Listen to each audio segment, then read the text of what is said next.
72 000 tonnes. C'est le poids du porte-avions japonais Shinano, le plus grand porte-avions jamais construit à l'époque. Plus grand que tout ce que le monde avait vu, plus grand que tout ce qui serait construit pendant une autre décennie. Pour mettre cela en perspective, c'est plus lourd que le Titanic, plus lourd que la plupart des cuirassés de la Seconde Guerre mondiale. Une ville flottante de la taille de 3 terrains de football, blindée comme une forteresse, avec un pont d'envol suffisamment épais pour résister aux bombes qui auraient anéanti n'importe quel autre porte-avions. Les Japonais l'appelaient insubmersible, conçu pour survivre à 20 impacts de torpilles. 20. La plupart des porte-avions de la Seconde Guerre mondiale coulaient après 3 ou 4 impacts de torpilles. Le Shinano était conçu pour en encaisser 20 et continuer à combattre. Il a duré 10 jours. Le 29 novembre 1944, le porte-avions Shinano, 10 jours après sa sortie du chantier naval lors de son voyage inaugural, navigue dans la nuit du Pacifique avec une escorte de 3 destroyers. Il transporte plus de 2000 hommes chargés de fournitures et d'avions destinés aux Philippines, représentant le dernier espoir désespéré du Japon pour la domination navale dans une guerre qu'ils sont déjà en train de perdre. Et le chassant se trouve, l'USS Arthur Fish, un seul sous-marin américain commandé par Joseph Enright, un homme avec tout à prouver et rien à perdre. Dans les 7 heures suivantes, Enright tirera 6 torpilles sur la plus grande cible qu'un commandant de sous-marin ait jamais engagée. 4 atteindront leur but. Et quand le soleil se lèvera le 30 novembre, 72 000 tonnes de super porte-avions japonais seront au fond du Pacifique, emportant 1400 hommes et le dernier espoir du Japon avec lui. Voici l'histoire du plus grand succès sous-marin de l'histoire navale. L'histoire de comment 4 torpilles ont détruit ce que 20 étaient censés échouer à détruire. L'histoire d'une nuit où tout ce qui pouvait mal tourner pour le Japon a tourné de manière catastrophique, impossiblement mal. 72 000 tonnes, 10 jours d'âge, insubmersible, disparu. Commençons par le Shinano, car pour comprendre à quel point sa perte fut catastrophique, vous devez comprendre ce qu'il était censé être. En 1940, le Japon se prépare à la guerre contre les États-Unis et la marine impériale japonaise construit les plus grands navires de guerre que le monde ait jamais vus. Les cuirassés de classe Yamato. Le Yamato et le Musashi déplaçant chacun plus de 70 000 tonnes, montant des canons de 18 pouces qui pouvaient tirer des obus de la taille de petites voitures sur plus de 25 000. Et il devait y en avoir un troisième. Coquet numéro 110, mis en chantier à l'arsenal naval de Yokosuka en mai 1940. Initialement conçu comme le Shinano, le troisième super cuirassé de classe Yamato. Mais ensuite, le 7 décembre 1941 est arrivé. Pearl Harbor a prouvé que la guerre navale avait fondamentalement changé. Les porte-avions, et non les cuirassés, étaient désormais les navires capitaux dominants. Et 6 mois plus tard, la bataille de Midway a martelé cette leçon, quand le Japon a perdu 4 de ses porte-avions de première ligne en une seule journée. Alors, en juin 1942, la marine japonaise a pris une décision. La coque 110 ne serait pas achevée en tant que cuirassé. Au lieu de cela, elle serait convertie en porte-avions. Pas n'importe quel porte-avions, le plus grand, le plus lourdement blindé, le plus survivable porte-avions jamais conçu. C'est là que le Shinano est devenu quelque chose d'unique. La plupart des porte-avions sont construits pour la vitesse et la capacité d'emport d'avions. Ce sont de longs navires à coque relativement fine, conçus pour lancer et récupérer des avions rapidement. Ils ne sont pas construits pour encaisser des coups. Ils sont construits pour les éviter. Le Shinano était différent. Parce qu'il a commencé sa vie en tant que cuirassé, il avait le blindage d'un cuirassé. 16 pouces de blindage de ceinture en acier le long de la ligne de flottaison, un pont d'envol blindé de 8 pouces d'épaisseur. La plupart des porte-avions avaient des ponts d'envol en bois. Une compartimentation étanche qui divisait le navire en centaines de sections scellées séparées. La philosophie de conception était simple mais révolutionnaire. Construire un porte-avions qui pourrait survivre à tout ce que l'ennemi pourrait lui lancer et continuer à opérer. Les architectes navals japonais ont calculé que le Shinano pourrait absorber 20 impacts de torpilles répartis sur la coque avant que les inondations ne menacent de le couler. 20. Pour le contexte, l'USS Yorktown à Midway a pris 2 impacts de torpilles et a finalement coulé. Le HMS Ark Royal a pris une torpille et a coulé. La plupart des porte-avions avaient de la chance de survivre à 3 impacts. Le Shinano était censé être invulnérable. Mais construire le plus grand porte-avions du monde au milieu d'une guerre perdue présente certains problèmes. En 1944, le Japon est systématiquement détruit. Les sous-marins américains étranglent les lignes d'approvisionnement japonaises. Les bombardiers américains frappent les villes japonaises. La chaîne d'îles du Pacifique s'effondre. et les forces américaines se rapprochent suffisamment pour menacer les îles principales japonaises, ce qui signifie que l'arsenal naval de Yokosuka, où le Shinano est en construction, est maintenant à portée des bombardiers B-29 américains. Alors en novembre 1944, la marine japonaise prend une décision précipitée. Mettre le Shinano en service immédiatement, le sortir du chantier naval et le déplacer vers un endroit plus sûr, où il pourra être achevé et équipé correctement. Le 19 novembre 1944, le Shinano est officiellement mis en service. Il n'est pas complet, pas même proche. Les portes étanches ne sont pas toutes installées. Les systèmes de contrôle des avaries ne sont pas entièrement opérationnels. L'équipage n'a pas terminé sa formation, mais il est suffisamment en état de naviguer pour un court voyage, et cela doit suffire. Le plan. Naviguer de Yokosuka à la base navale de Kure, environ 340 milles le long de la côte japonaise, où il pourra être terminé en relative sécurité. Un court voyage, longer la côte, 3 destroyers d'escorte pour la protection, voyager de nuit pour éviter les avions américains. Qu'est-ce qui pourrait mal tourner? Le 28 novembre 1944, 18h. Le Shinano quitte Yokosuka. Le capitaine Toshio Abe est aux commandes, un officier expérimenté, mais c'est la première fois qu'il commande un navire de cette taille. À bord se trouvent 2176 officiers et hommes, plus des centaines d'ouvriers civils installant encore de l'équipement. Le navire est chargé de fournitures, 50 avions d'entraînement, pièces de rechange, munitions, carburant.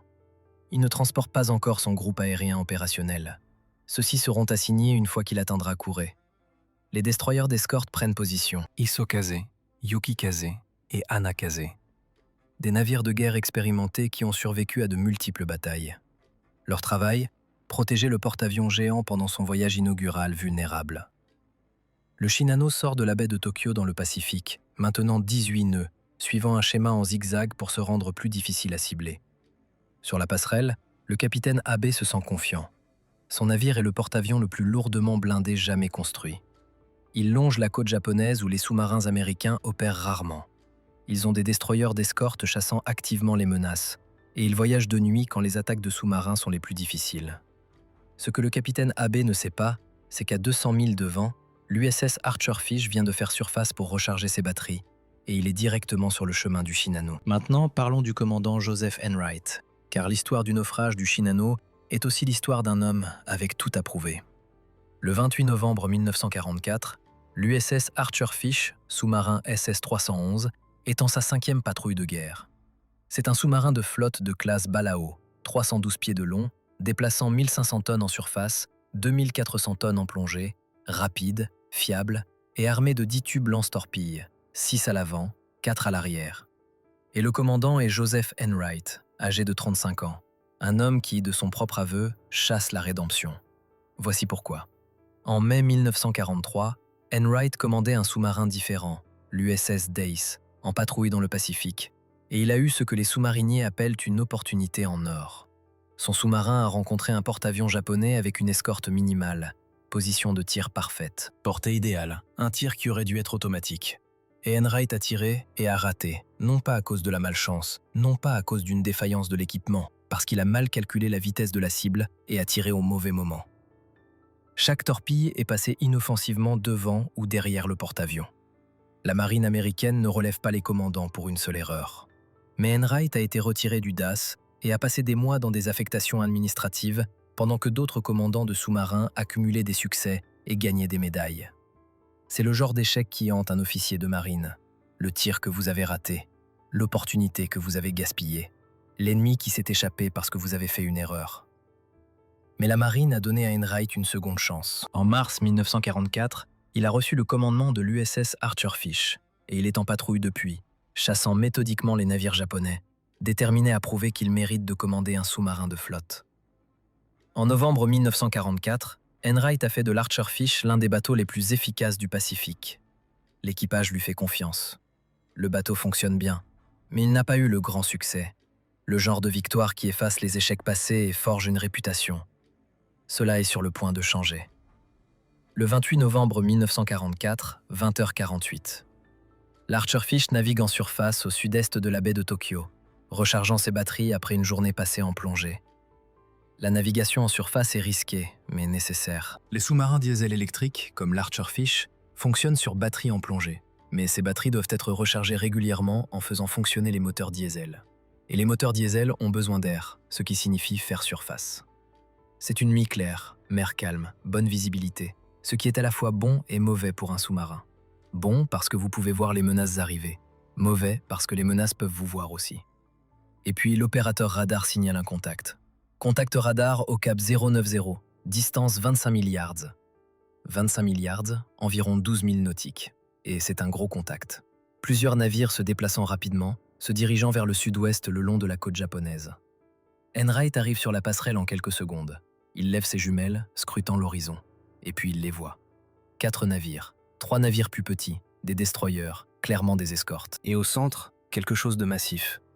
Une silhouette trop grande pour être un croiseur, trop grande pour être un cuirassé. Enright chasse des sous-marins dans le Pacifique depuis 2 ans. Il connaît chaque classe majeure de navires japonais par silhouette, et il n'a jamais rien vu d'aussi grand. Officier de quart, branle-bas de combat, en avant toute, cap sur 090.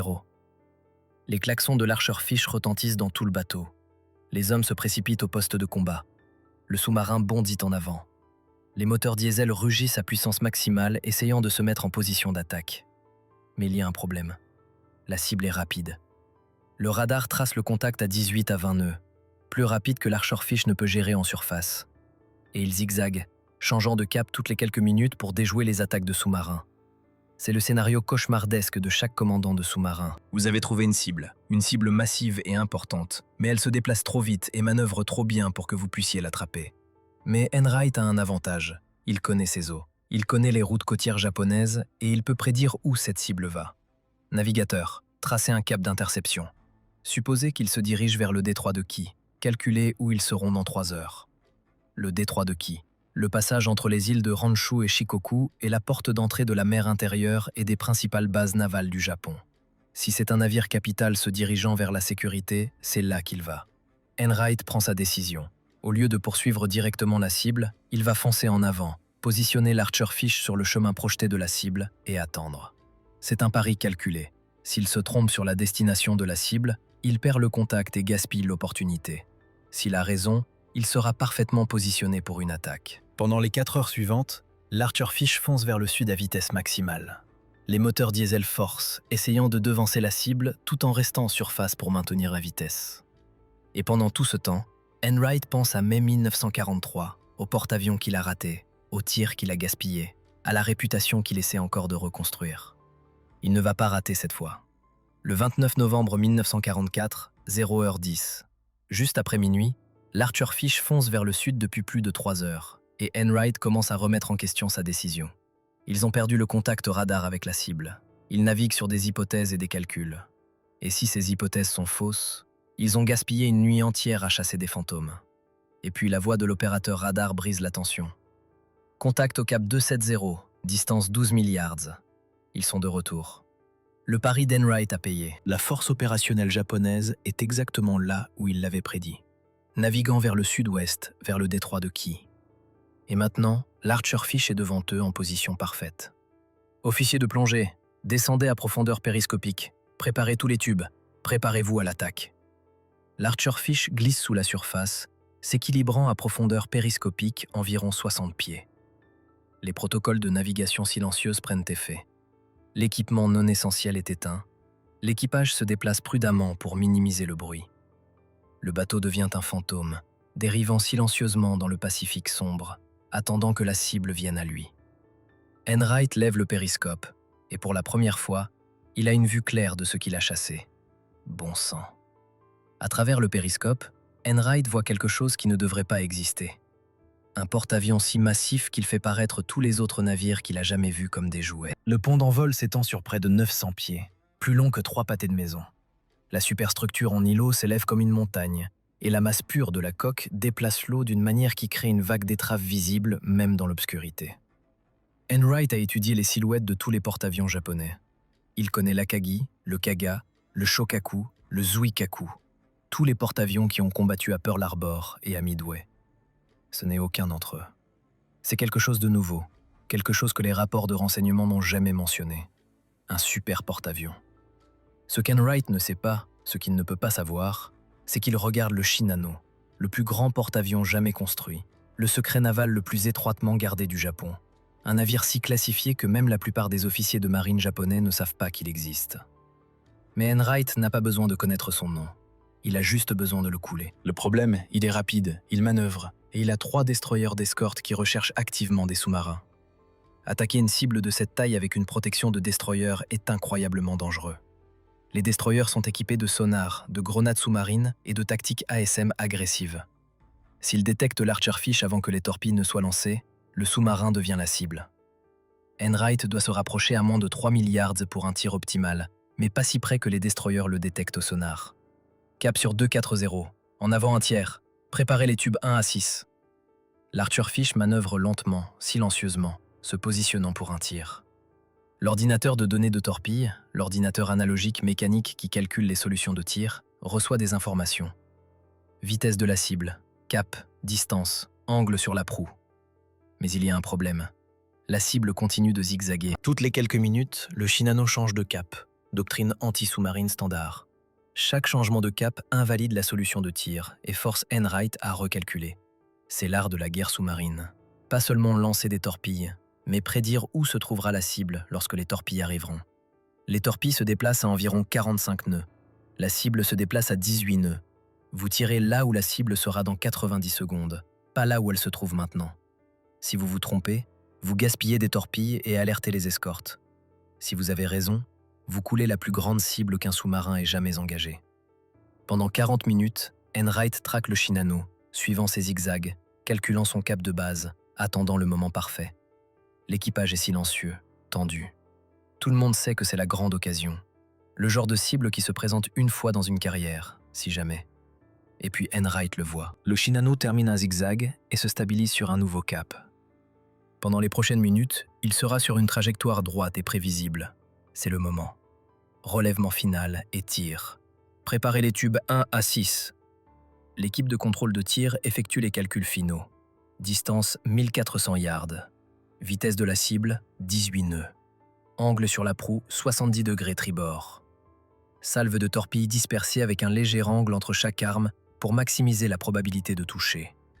La main d'Enright plane au-dessus du bouton de tir. Il pense à mai 1943, au porte-avions qu'il a manqué, à chaque calcul qui a mal tourné ce jour-là. Pas cette fois. Feu 1, feu 2, feu 3, feu 4, feu 5, feu 6. 6 torpilles Mark 14 quittent les tubes avant de l'Archerfish à intervalle de 4 secondes. Chacune pèse 3200 livres, transporte 640 livres d'explosifs Torpex et file à 46 nœuds vers la cible massive. Tous les poissons courent chaud, droits et normaux. Maintenant vient la pire partie, attendre. Des torpilles à 1400 yards filant à 46 nœuds mettront environ 90 secondes pour atteindre la cible. 90 secondes où tout peut mal tourner. Le Shinano pourrait tourner, les torpilles pourraient mal fonctionner, les destroyers pourraient détecter les sillages des torpilles et contre-attaquer. L'équipage compte silencieusement. 60 secondes, 70 secondes, 80 secondes. Et puis la première explosion résonne à travers la coque de l'Archerfish. Une commotion sous-marine profonde et satisfaisante que tout sous-marinier reconnaît. Torpille touchée. Un deuxième impact. 4 impacts. 4 torpilles sur 6 ont percuté le flanc tribord du Shinano en succession rapide, explosant contre la coque du porte-avions massif. L'équipage éclate en acclamations contenues. Dans l'espace confiné d'un sous-marin, on ne célèbre pas trop bruyamment. Le son se propage sous l'eau, mais le soulagement et le triomphe sont palpables. Enright s'accorde un moment de satisfaction. 4 impacts sur une cible de cette taille devraient être catastrophiques. 4 torpilles, chacune avec 640 livres d'explosifs, perforant le flanc du porte-avions. N'importe quel navire normal serait paralysé ou en train de couler, mais le Shinano n'est pas un navire normal. Parlons de ce qui vient de se passer du point de vue du Shinano. 3h17 du matin, 29 novembre. La plupart de l'équipage du Shinano dort ou est à des postes de veille de routine. Le navire navigue depuis 9 heures sans incident. Le capitaine Abe est confiant qu'ils atteindront Kouré en toute sécurité. Et puis 4 explosions massives déchirent le flanc tribord du navire. La première torpille frappe au milieu du navire, perforant le blindage de coque extérieure et explosant dans l'une des salles des chaudières. L'explosion tue instantanément tous ceux qui se trouvent dans le compartiment et inonde l'espace d'eau de mer. La deuxième torpille frappe à 20 pieds de distance, bréchant une autre salle des chaudières. Plus d'inondations, plus de victimes. Les troisième et quatrième torpilles frappent à l'avant et à l'arrière des deux premières, créant une ligne de brèche le long du flanc tribord du Shinano. C'est là que la conception du Shinano devrait le sauver. Rappelez-vous, ce navire a été conçu pour survivre à 20 impacts de torpilles. Il possède une compartimentation étanche spécifiquement conçue pour contenir les inondations provenant de multiples brèches. La doctrine de contrôle des avaries est simple. Sceller les compartiments endommagés, pomper les espaces inondés, maintenir la flottabilité et la stabilité. Et au début, cela semble fonctionner. Le capitaine Abe reçoit les rapports de dommages. 4 impacts de torpilles, plusieurs compartiments inondés. Mais le navire avance toujours sous puissance. La gîte à tribord est perceptible, mais pas critique. Abe fait son évaluation. Les dommages sont sérieux, mais gérables. Le Shinano peut atteindre Kure. Une fois là-bas, les réparations pourront être effectuées dans un port protégé. Il ordonne au navire de maintenir le cap et la vitesse. Les équipes de contrôle des avaries sont déployées pour sceller les brèches et pomper l'eau. Les destroyers d'escorte reçoivent l'ordre de chasser le sous-marin, mais pas de ralentir le convoi. Ce que le capitaine Abe ne réalise pas, c'est que le Shinano a un défaut fatal. Rappelez-vous, le Shinano a été mis en service tôt, précipité hors du chantier naval pour échapper aux bombardements américains. De nombreux systèmes ne sont pas complets et, crucialement, toutes les portes étanches ne sont pas correctement installées ou fonctionnelles. En théorie, chaque compartiment inondé devrait être isolé. En pratique, l'eau se propage à travers des cloisons incomplètes, à travers des ouvertures temporaires où l'équipement était encore en cours d'installation, à travers des passages qui étaient censés être scellés mais ne le sont pas. Et l'équipage, dont beaucoup sont à bord depuis moins de 2 semaines, ne connaît pas assez bien le navire pour contenir efficacement les inondations. Dans les 30 minutes suivant les impacts de torpilles, la gîte à tribord du Shinano est passée de 5 degrés à 10 degrés. Pas encore critique, mais préoccupant. Pendant ce temps, à bord de l'Archerfish, Enright a ordonné au sous-marin de plonger en profondeur et navigue en silence, échappant aux destroyers d'escorte. Procédure standard après une attaque à la torpille. S'éloigner de la scène aussi rapidement et silencieusement que possible. Les destroyers chercheront furieusement, et rester dans les parages pour observer les résultats est un bon moyen de se faire attaquer aux grenades sous-marines. Enright ne sait pas s'il a coulé la cible ou simplement l'a endommagée. 4 impacts devraient suffire, mais cette cible était énorme. Elle pourrait survivre.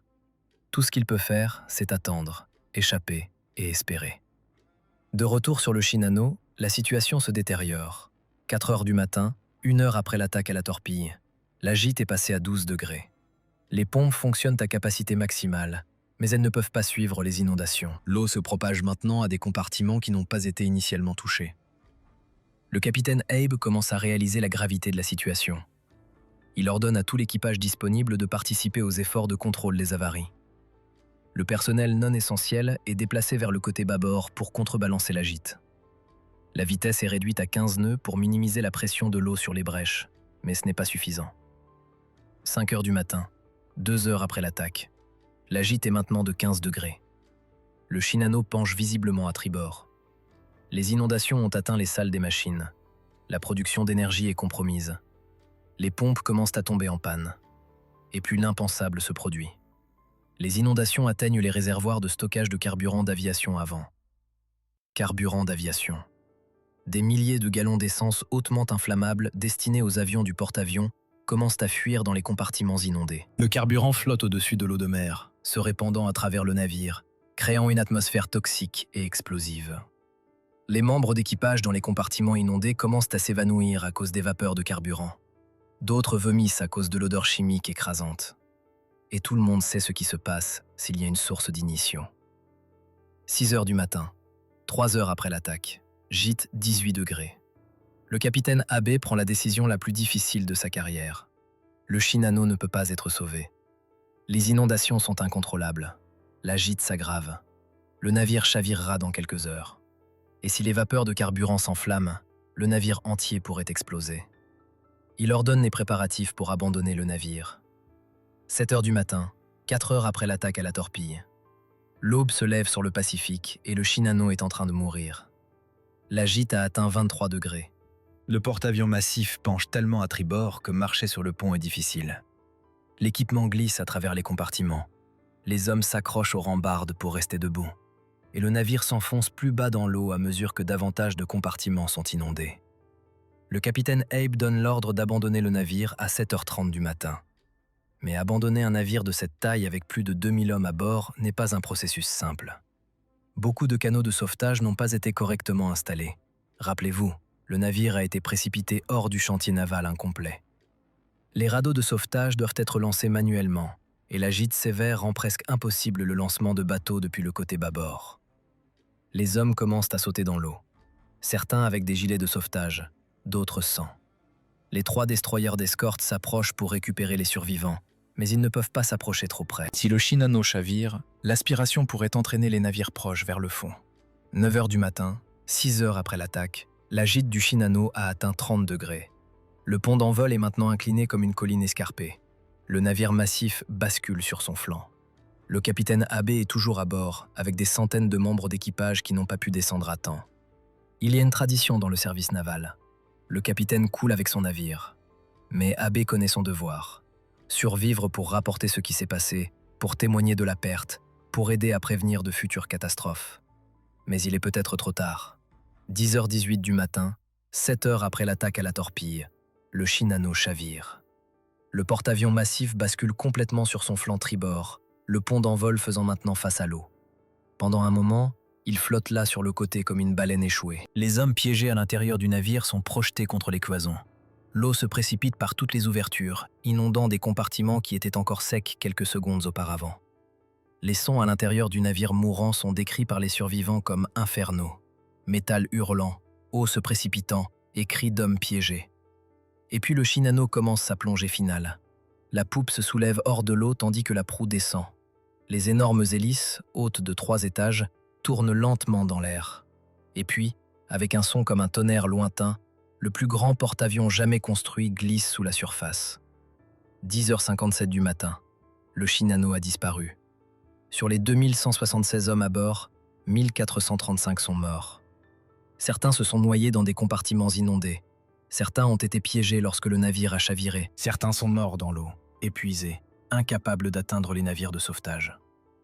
Le capitaine Abe a survécu, tiré de l'eau par l'un des destroyers.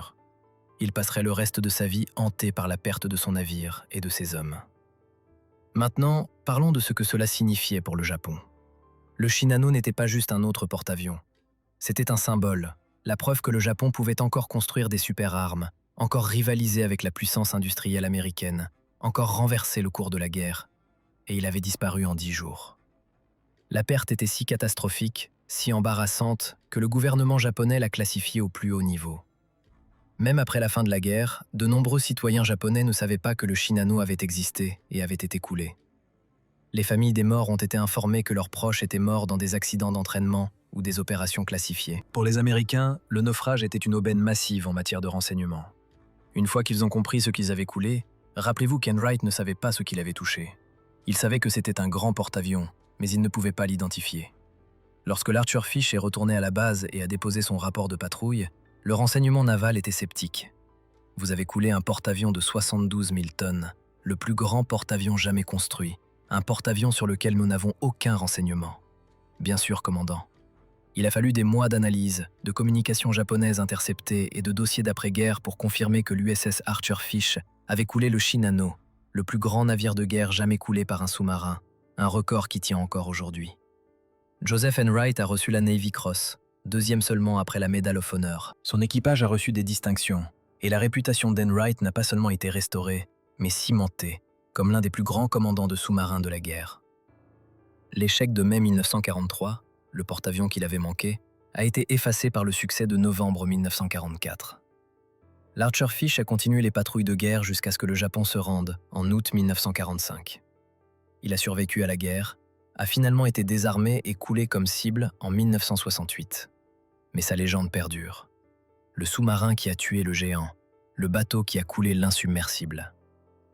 Et qu'en est-il de la conception du Shinano? Était-elle fatalement défectueuse? Pas exactement. Les architectes navals qui ont étudié le naufrage ont conclu que si le Shinano avait été complet, si toutes les portes étanches avaient été installées, si l'équipage avait été entièrement formé, si les systèmes de contrôle des avaries avaient été opérationnels, il aurait probablement survécu à l'attaque à la torpille. Mais il n'était pas complet. Il a été précipité en service, envoyé dans un voyage pour lequel il n'était pas prêt. Avec un équipage inexpérimenté et des systèmes inachevés, les Japonais ont fait un pari calculé. Risquer le navire incomplet lors d'un court voyage ou risquer de le perdre face aux bombardiers américains au chantier naval. Ils ont choisi le voyage et ils ont tout perdu. Alors revenons à notre point de départ. 72 000 tonnes, le plus grand porte-avions jamais construit à l'époque. Conçu pour survivre à 20 impacts de torpilles, déclaré insubmersible. 10 jours en service, 4 impacts de torpilles, 7 heures pour mourir. Le naufrage du Shinano est l'un de ces événements historiques qui semblent presque trop invraisemblables pour être vrais. Un super porte-avions lors de son voyage inaugural, à peine sorti du chantier naval, rencontre un sous-marin solitaire commandé par un homme avec une réputation à reconstruire.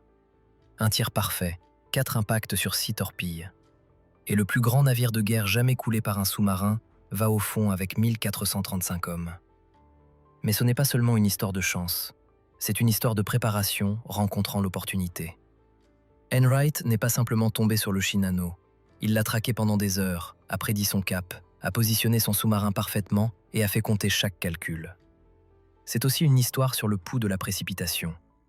Le Japon avait besoin que le Shinano soit opérationnel, alors ils l'ont envoyé en mer incomplet. Et cette décision, née du désespoir et des réalités d'une guerre perdue, a scellé son destin. Aujourd'hui, le Shinano repose sur le fond du Pacifique, à environ 35 miles au sud-est du cap Shiono, au Japon. Il n'a jamais été retrouvé. L'eau est trop profonde, et l'emplacement exact de son naufrage n'a pas été enregistré avec précision. Mais son histoire perdure. Souvenez-vous du Shinano. Souvenez-vous qu'insubmersible est un mot que les ingénieurs utilisent et que l'océan se moque. Souvenez-vous que le plus grand navire n'est aussi solide que sa porte étanche la plus faible. Souvenez-vous de l'USS Archerfish et du commandant Joseph Enright, le sous-marin et l'homme qui ont réalisé le tir impossible. Souvenez-vous des 1435 marins japonais qui sont morts à bord d'un navire qui n'a jamais eu la chance de se battre. Et souvenez-vous qu'à la guerre, comme dans la vie, parfois les plus grandes cibles tombent le plus durement. 72 000 tonnes, 10 jours, 4 torpilles, disparues.